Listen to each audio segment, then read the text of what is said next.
मैं बोल रही हूँ, I love you,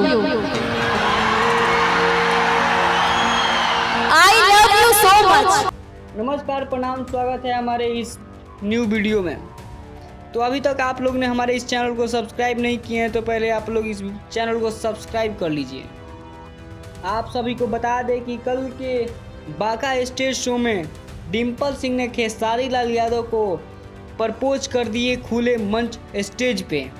Dimple Singh Khesari Lal Yadav ji को आई लव यू बोल के गले लगा ली।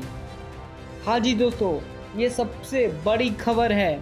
खेसारी लाल यादव जी को डिम्पल सिंह हग कर ली खुले मंच पे। खेसारी लाल यादव जी को डिम्पल सिंह बहुत ही बड़ाई करते हुए, बहुत ही इम्प्रेस देते हुए आई लव यू बोल के स्टेज पे गले लगा ली और बोली आपके जैसा कोई नहीं है। और खेसारी लाल यादव जी भी उनको गले लगा लिए। कल के बाका स्टेज शो में खेसारी लाल यादव डिम्पल सिंह में बहुत ही प्यार भरा मोमेंट रहा, बहुत ही अच्छा स्टेज शो रहा और डिम्पल सिंह प्रपोज करके बहुत ही ज़्यादा हाईलाइट कर दी हैं स्टेज शो को।